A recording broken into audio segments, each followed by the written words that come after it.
बनाकर बेचने लगती है। पकोड़े ले लो, गर्मा गर्म मैगी के पकोड़े ले लो, जो एक बार खाएगा तो बार बार आएगा। रानू की आवाज सुनकर वहाँ पक्षियों की भीड़ लग जाती है।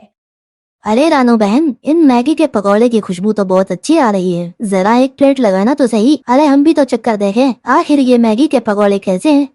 जी तोते भैया, क्यों नहीं, मैं अभी आपको एक प्लेट मैगी के पकोड़े देती हूँ।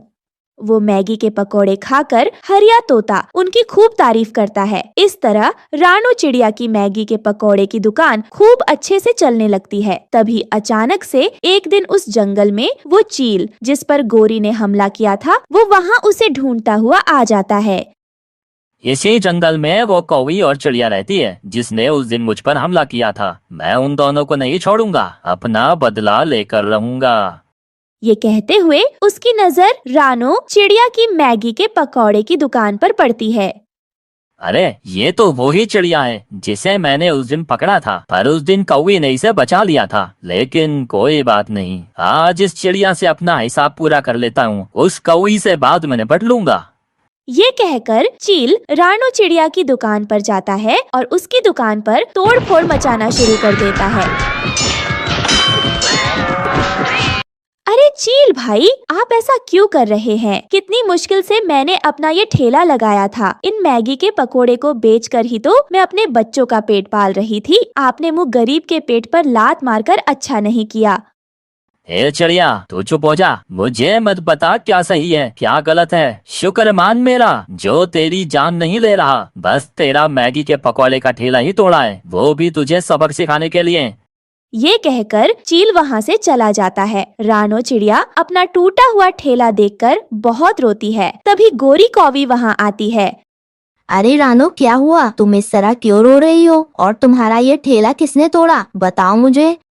फिर रानो चिड़िया गोरी कौवी को सारी बात बताती है, जिसे सुनकर गोरी कौवी को बहुत गुस्सा आता है। रानू, उस चील की इतनी हिम्मत, उसने तुम्हारा मैगी के पकोड़े का ठेला तोड़ दिया। मैं उसे ऐसे जाने नहीं दूंगी, उसे इस गलती की सजा जरूर दूंगी। तू इस तरह हिम्मत मत हार। ये कहकर गौरी कौवी और रानो चिड़िया जंगल के सभी पक्षियों को इकट्ठा करती है और उस चील के सारे जुल्मों के बारे में बताती है। तभी रानो चिड़िया कहती है, पक्षियों, आज उसने मेरा ठेला तोड़ा है, कल को वो आप सबको भी नुकसान पहुंचा सकता है। इस तरह हम उसके सामने घुटने नहीं टेक सकते हैं। मेरे पास एक प्लान है जिसमें आप सबको मेरी मदद करनी होगी। फिर रानो सब पक्षियों को अपना प्लान बताती है, जिसे सुनकर वो सब रानो का साथ देने के लिए तैयार हो जाते हैं। अगले दिन वो चील गौरी को ढूंढता हुआ फिर से उस जंगल में आता है। तभी वो चील गौरी को नदी पर पानी पीता हुआ देखता है। जैसे ही वो उस पर हमला करने के लिए आगे बढ़ता है, तभी वो रानो चिड़िया के बिछाए हुए जाल में फंस जाता है। बचाओ, कोई मुझे बचाओ, निकालो इस जाल से, निकालो मुझे, मैं तुम सबको छोड़ूंगा नहीं। चील भैया, अब भूल जाओ कि तुम कभी इस जाल से बाहर निकल पाओगे। ये तुम्हें तुम्हारे गलत कर्मों की सजा मिल रही है। इस तरह वो चील उस जाल में हमेशा के लिए कैद हो जाता है। वहीं रानो चिड़िया जंगल में मैगी के पकौड़े बेचकर अपने बच्चों के साथ खुशी खुशी रहने लगती है। दोस्तों, आपको हमारी आज की कहानी कैसी लगी? हमारी कहानी को लाइक करें, कमेंट करके अपनी राय हमें दें। आपके कमेंट और लाइक हमारे हौसले को बढ़ाते हैं। अगर आप हमारे चैनल पर नए आए हैं तो हमारे चैनल को सब्सक्राइब करना ना भूले। आपका धन्यवाद। जंगल में मई और जून का महीना चल रहा था। गर्मी बहुत ज्यादा हो रही थी। ऐसी गर्मी से पक्षियों का बुरा हाल था। एक दिन रानो चिड़िया पेड़ पर बैठी बंटी कबूतर से कहती है, कबूतर भैया, इस बार गर्मी कुछ ज्यादा ही पड़ रही है। ऐसा लगता है जैसे यह गर्मी हमें मार ही डालेगी। नदी का पानी भी गर्म हो गया है और गर्म पानी की वजह से नदी का पानी भी कम होता जा रहा है। ऐसे तो इस भयंकर गर्मी में हमें बहुत परेशानियों का सामना करना पड़ेगा। रानो चिड़िया, परेशान क्यों होती हो? बस आज रात की ही तो बात है, कल से गर्मी नहीं लगेगी हमें। आप ये क्या कह रहे हो कबूतर भैया? मेरी तो कुछ समझ में नहीं आ रहा है। कृपया आप मुझे साफ साफ समझाएं, आप कहना क्या चाहते हैं?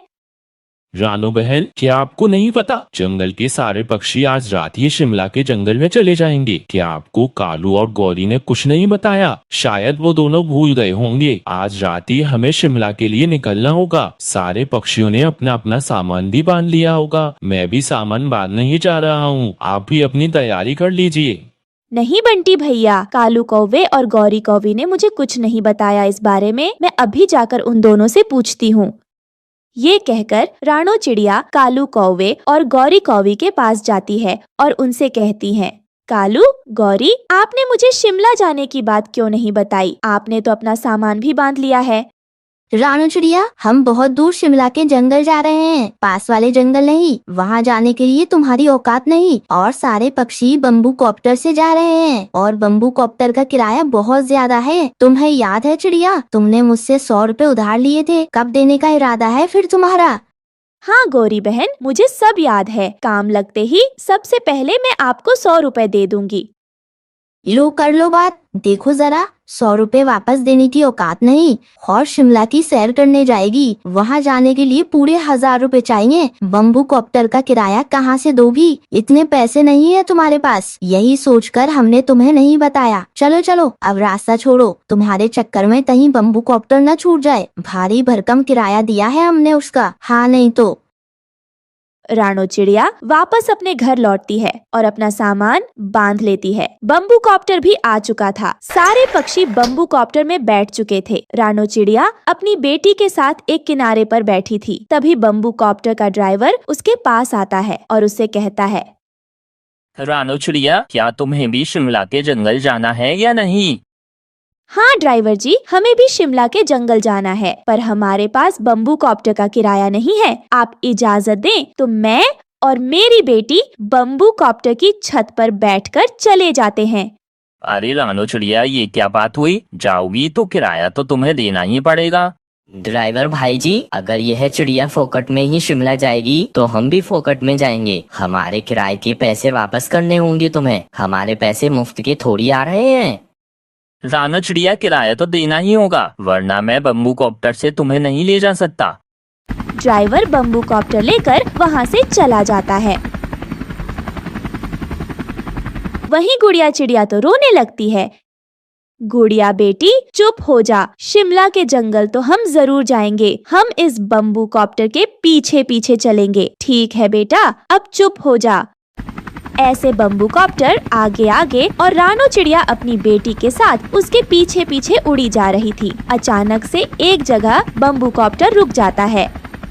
अरे क्या हुआ? ये बम्बू कॉप्टर क्यों रुक गया? पक्षियों, बम्बू कॉप्टर का इंजन खराब हो गया है और ये बम्बू कॉप्टर ठीक होने में कितना समय लगेगा पता नहीं। तब तक आप सब नीचे उतर जाएं। सारे पक्षी अपने अपने सामान लेकर नीचे उतर जाते हैं। तभी पीछे से राणो चिड़िया वहां पहुंच जाती है। कबूतर भैया, यह